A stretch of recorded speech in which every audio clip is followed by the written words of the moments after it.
네, 존경하는 완주군민 여러분, 최동원 의장님과 선배 동료 의원 여러분, 박성일 군수님을 비롯한 공무원 및 관계자 여러분, 더불어민주당 이서 3례 출신 윤수봉 의원입니다. 대한민국은 지방분권 국가를 지향한다. 올 3월 정부가 확정한 헌법 개정안에 신설된 제1조 3항입니다. 지방자치, 지방분권의 역사는 반독재, 민주화 투쟁의 역사나 마찬가지입니다. 1948년 제헌헌법에 최초 제정되어 군사정권에 짓밟혀 사라졌다가 1987년 6월 항쟁과 함께 부활한 지방자치 28년, 2019년 지방분권 논의의 핵심에 지방의회가 서 있습니다. 지방분권과 국토 균형 발전의 거대한 흐름 속에서 지방의회에 대한 주민의 기대치와 사회적 요구는 점차 엄격해지고 있습니다. 저희 지방의원들이 체감하는 책임감 역시 막중합니다. 역사의 부름은 이토록 엄중한데 사실상 지방의회는 손발이 묶여있는 실정입니다.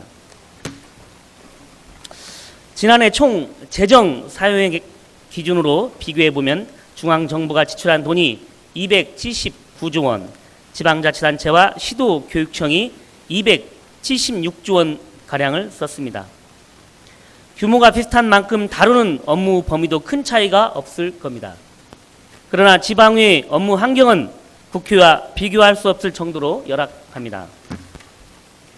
국회의 경우 인턴을 포함해 최대 9명의 보좌 인력을 둘 수 있을 뿐 아니라 입법조사처, 예산정책처, 법제실 같은 전문 기관의 지원도 받습니다. 또한 국회법에 의거하여 의원으로서의 지위와 권한, 독립성도 보장받고 있습니다. 반면 지방의원들은 유급 보좌관 하나 없이 혼자서 의정활동을 수행해야 합니다. 정책 도움을 받을 수 있는 전문위원 수도 부족하고 지방자치단체장이 사무처 직원의 인사권을 쥐고 있다 보니 집행부를 견제하는 데에도 한계가 있습니다. 특히 지방의원의 60%를 이상을 차지하는 초선 의원의 경우 의정활동을 통해 경험적으로 업무를 습득해 하는 현실입니다. 마찬가지로 의회의 교육훈련도 편차가 큽니다. 국회는 국회의정연수원을 통해 체계적인 교육을 제공받지만 지방의회는 국회의정연수원과 지방자치인재개발원에 끼어서 쪽방 교육을 받거나 민간에 기대야 합니다. 이런 상황에서 수십 년 노하우를 쌓아온 집행부를 상대로 예산결산 심사, 행정사무감사 및 조사, 각종 의안을 심사하고 충분히 견제할 수 있는가 자문하게 됩니다. 지방의회의 역량과 기능을 강화해야 한다는 당위성, 지방의정연수원 설립 필요성에 관해서는 이견이 없어 보입니다. 2017년 당시 지방행정연수원 자료에 따르면 90%에 가까운 지방의원 및 소속 직원들이 지방의정연수원 설립을 반기고 있고 주무부처인 행정안전부 역시 이달 초 전북도의회와 만난 자리에서 적극 지지 의사를 밝힌 바 있습니다. 전북으로 유치 후 당위성은 충분합니다. 강력한 지방분권 공화국이라는 국정 철학이 무색하게도 수도권과 거대 지자체로서의 쏠림 현상에 전북은 늘 소유되어 왔습니다.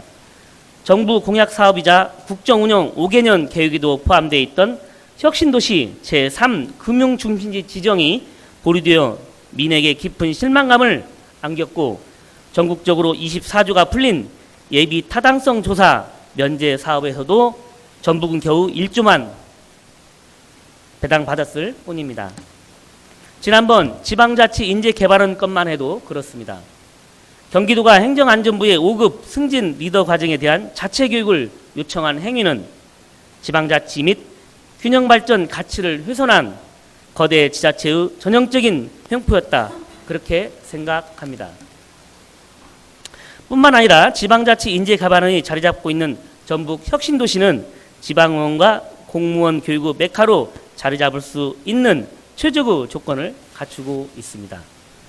정부 지방분권 국토 균형발전 계획에 따라 2013년 전북 혁신도시로 이전한 지방자치 인재개발원이 있다는 자체가 강점입니다.